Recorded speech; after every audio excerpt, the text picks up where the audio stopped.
Assalamualaikum warahmatullahi wabarakatuh.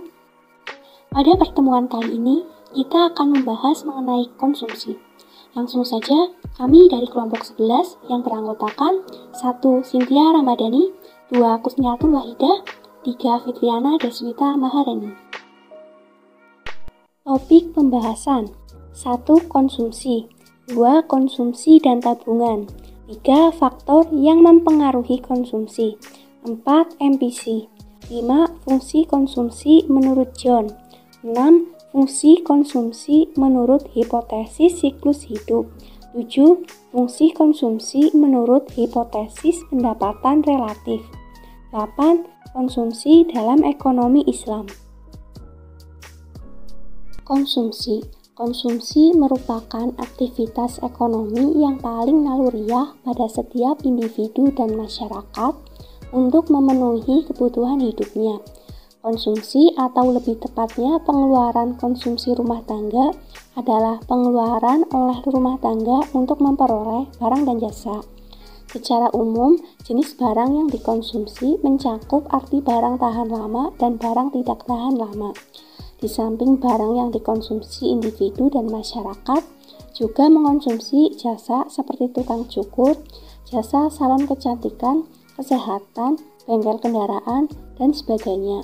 Ada kecenderungan kebutuhan jasa semakin meningkat pada masyarakat modern, seiring dengan meningkatnya aktivitas dan interaksi ekonomi antar individu dan kelompok. Pola konsumsi antar satu dengan lainnya berbeda, baik jenis, intensitas, dan komposisinya. Namun, secara umum dapat diketahui bahwa ada pola konsumsi yang berbeda antara masyarakat yang berpendapatan rendah, menengah, dan tinggi. Ada kecenderungan bahwa pengeluaran konsumsi pada masyarakat dengan pendapatan rendah hampir bisa dipastikan akan menghabiskan sebagian besar dari pendapatan yang dimilikinya. Sedangkan bagi keluarga dan masyarakat yang berpendapatan menengah ke atas hanya perlu mengalokasikan sebagian besar dari pendapatannya, terutama untuk konsumsi yang bersifat pokok, seperti makanan, minuman, pakaian, pendidikan, kesehatan, dan kendaraan, sehingga masih bisa mengalokasikan sebagian pendapatannya untuk ditabung. Demikian juga, alokasi pendapatan untuk kebutuhan barang mewah cenderung meningkat pada masyarakat dengan pendapatan menengah ke atas dan tidak demikian untuk masyarakat dengan pendapatan menengah ke bawah, karena pendapatan mereka telah habis untuk memenuhi kebutuhan hidup yang lebih esensial lainnya. Konsumsi dan tabungan. Tabungan adalah bagian dari pendapatan setelah pajak yang tidak dikonsumsi. Pendapatan yang mempengaruhi konsumsi adalah pendapatan yang siap dibelanjakan atau disposable income, yaitu pendapatan setelah dikurangi dengan pajak ditambah besarnya subsidi. Semakin besar pendapatan disposable, maka akan semakin besar alokasi untuk dikonsumsi. Sedangkan besarnya tabungan ditentukan oleh besarnya pendapatan setelah dikurangi besarnya pengeluaran konsumsi. Fungsi konsumsi menjelaskan hubungan antara besarnya pendapatan yang siap dibelanjakan dengan tingkat konsumsi. Sifat hubungan itu adalah positif karena semakin besar pendapatan, semakin besar pengeluaran konsumsi, dan sebaliknya. Hubungan fungsional antara pendapatan dengan konsumsi diperkenalkan oleh John Maynard Keynes berdasarkan pengamatan empiris di lapangan. Jika pendapatan besarnya sama dengan konsumsi, maka dikatakan titik impas atau break-even point, di mana besarnya tabungan sama dengan nol. Hubungan antara pendapatan, konsumsi, dan tabungan dijelaskan pada gambar berikut. Gambar itu menjelaskan bahwa bentuk kurva konsumsi berlereng positif, artinya semakin besar pendapatan, semakin tinggi pengeluaran konsumsi dan sebaliknya. Demikian juga kurva tabungan atau saving berlereng positif, artinya semakin tinggi pendapatan, maka semakin tinggi besarnya tabungan dengan asumsi pengeluaran konsumsi tetap. semakin tinggi pengeluaran konsumsi akan mendorong besarnya tabungan semakin kecil dengan asumsi pendapatan tetap. Jadi, seseorang dikatakan baru bisa menabung manakala besarnya pendapatan lebih besar daripada konsumsi.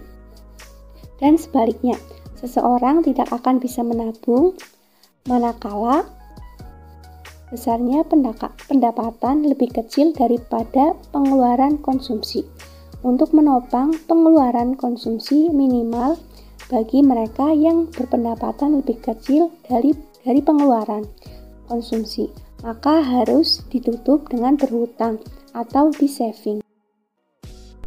Faktor-faktor yang mempengaruhi konsumsi. 1. Besarnya pendapatan nasional. 2. Distribusi pendapatan nasional di tengah masyarakat. 3. Kekayaan masyarakat dalam bentuk alat tukar perdagangan. 4. Barang-barang konsumsi tahan lama yang dimiliki masyarakat. 5. Kebijakan perusahaan dalam bidang keuangan dan pemasaran. 6. Ekspektasi masyarakat terhadap perubahan kondisi perekonomian. Besarnya pendapatan nasional sudah dijelaskan dalam berbagai literatur ekonomi bahwa fungsi konsumsi dipengaruhi secara positif oleh besarnya pendapatan nasional. Artinya bahwa semakin tinggi pendapatan nasional, akan semakin tinggi besarnya pengeluaran konsumsi dan sebaliknya. Besarnya pengaruh fungsional antar pendapatan nasional dengan pengeluaran konsumsi ditentukan oleh besarnya marginal propensity to consume atau MPC. Pengeluaran konsumsi juga dipengaruhi oleh distribusi pendapatan di antara masyarakat. Kondisi ekonomi dan pendapatan masyarakat akan menentukan bagaimana pola konsumsinya yang ditunjukkan dengan besarnya MPC. Pada masyarakat menengah ke bawah, ada kecenderungan MPC cukup besar, mendekati 100%. Artinya, setiap ada pertambahan pendapatan akan digunakan sepenuhnya untuk memenuhi kebutuhan dasar yang masih sangat minim. Sebaliknya, pada masyarakat menengah ke atas, relatif nilai MPC cukup rendah. Artinya, setiap ada pertambahan pendapatan, maka hanya sebagian kecil yang dialokasikan untuk memenuhi kebutuhan konsumsi, karena sebagian besar kebutuhan hidupnya sudah terpenuhi. Pola konsumsi masyarakat juga dipengaruhi oleh alat-alat pertukaran yang dimiliki masyarakat. Demikian juga manakala cadangan devisa yang dimiliki suatu negara cukup banyak, maka akan memudahkan melakukan transaksi perdagangan dengan negara lain. Marginal propensity to consume atau MPC.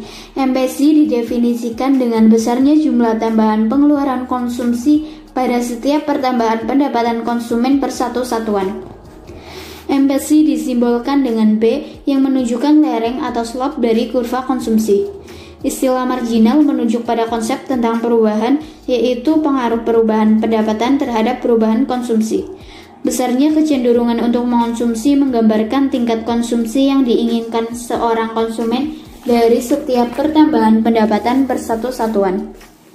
Secara umum, besarnya MPC antara 0,5 sampai 1. Artinya bahwa manakala adanya kenaikan pendapatan, maka sebagian besar akan dialokasikan untuk menambah konsumsi. Faktor yang paling menentukan konsumsi adalah pendapatan yang siap dibelanjakan atau disposable income, yaitu pendapatan setelah dikenakan pajak dan ditambah dengan subsidi. Di samping itu, ada faktor lain yaitu besarnya kekayaan, tingkat bunga, faktor sosial, lingkungan, dan sebagainya. Pendapatan nasional dialokasikan dalam dua bentuk penggunaan, yaitu untuk pengeluaran konsumsi atau C dan sisanya ditabung atau S yang dapat diformulasikan dalam suatu identitas sebagai berikut. Y sama dengan C plus S. Dan jika terjadi perubahan pendapatan, maka akan menyebabkan perubahan pada aspek pengeluaran konsumsi dan besarnya tabungan. Dari identitas tersebut dapat direformulasikan sebagai berikut. Delta Y sama dengan delta C plus delta S. Delta Y per delta Y sama dengan delta C per delta Y plus delta S per delta Y. 1 sama dengan MPSI plus MPS. MPSI sama dengan 1 min MPS. MPS sama dengan 1 min MPSI. MPS adalah pertambahan jumlah tabungan dari setiap pertambahan jumlah pendapatan per satu satuan. MPS merupakan komponen pelengkap dari MPSI. Berdasarkan penjelasan di atas, artinya bahwa jika MPS diketahui, maka kita dapat menentukan besarnya MPSI dan sebaliknya.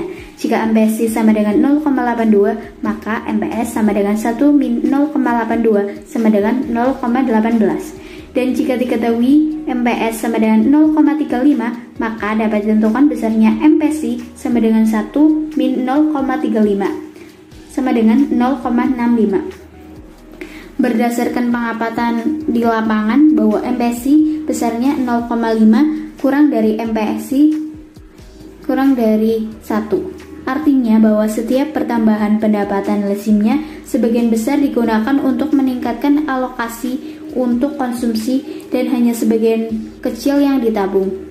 Besarnya MPSI juga ditentukan oleh taraf pendapatan masyarakat untuk memenuhi kebutuhan hidupnya. Fungsi konsumsi menurut John Maynard Keynes. Ada beberapa pandangan pokok dari Keynes mengenai konsumsi, bahwa analisis konsumsi dengan memasukkan variabel real yaitu tingkat harga tetap. Jadi analisis konsumsi menjelaskan antara pendapatan nasional real dengan pengeluaran konsumsi real, bukan dalam variabel nominal. Kemudian hal lain yang dijelaskan adalah variabel pendapatan yang mempengaruhi pengeluaran konsumsi adalah pendapatan nasional yang terjadi atau current income, bukan pendapatan nasional yang akan terjadi atau yang diprediksi di masa yang akan datang. Fungsi konsumsi menurut hipotesis siklus hidup. Teori konsumsi dengan hipotesis siklus hidup yang dikemukakan oleh Andrew Bloomberg dan Modigliani yang menjelaskan mengenai kaitan antara siklus kehidupan seseorang dari lahir sampai meninggal dengan pola konsumsinya. Menurut teori ini, faktor sosial ekonomi seseorang sangat mempengaruhi pola konsumsi orang tersebut. Kemudian, teori ini membagi pola konsumsi seseorang menjadi 3 bagian. Yang pertama, seseorang berusia 0 tahun hingga berusia tertentu, di mana orang tersebut dapat menghasilkan pendapatan sendiri. Sebelum orang tersebut dapat menghasilkan pendapatan sendiri, maka ia mengalami de-saving, yaitu mengkonsumsi akan tetapi tidak menghasilkan pendapatan sendiri. Yang kedua, seseorang berusia kerja hingga tidak bisa bekerja. Pada keadaan ini mengalami saving. Yang ketiga, seseorang pada usia tua di mana tidak mampu menghasilkan pendapatan sendiri, pada keadaan ini mengalami de-saving.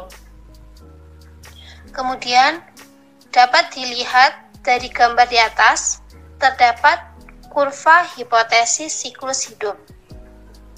Kurva di atas menjelaskan mengenai tahapan-tahapan pengeluaran konsumsi seseorang yang tergantung dari usia, di mana dengan bertambahnya usia seseorang, tingkat konsumsi semakin meningkat. Akan tetapi, kemampuan untuk memperoleh pendapatan semakin lama semakin menurun. Fungsi konsumsi dengan hipotesis pendapatan relatif. Teori ini dikemukakan oleh James Dunsberry. Menurut hipotesis ini, pengeluaran untuk konsumsi dipengaruhi oleh tingkat pendapatan tertinggi yang pernah mereka capai. Apabila terjadi pendapatan naik, maka pengeluaran untuk konsumsi cenderung naik dengan proporsi tertentu. Sedangkan apabila terjadi pendapatan turun, maka pengeluaran untuk konsumsi cenderung turun, tetapi lebih rendah dibandingkan dengan kenaikan untuk konsumsi.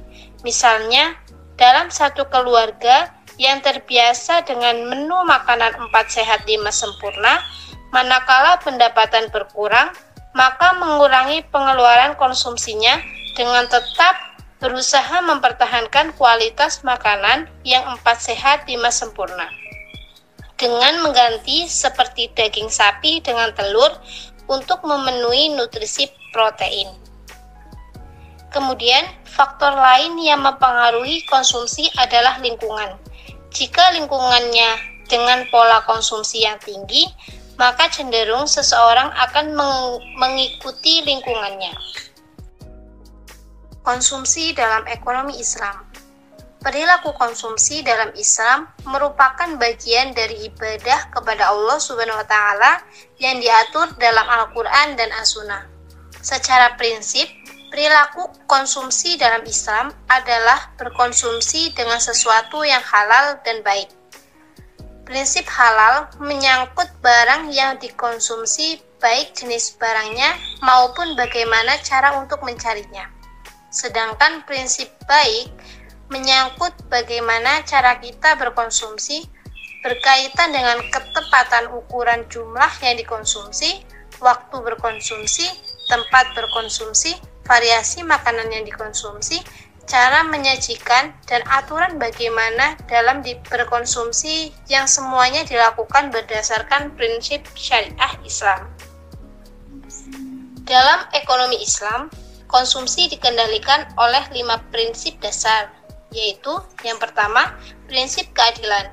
Prinsip ini mengandung arti ganda yang penting mengenai mencari rezeki secara halal dan tidak dilarang hukum. Yang kedua, prinsip kebersihan.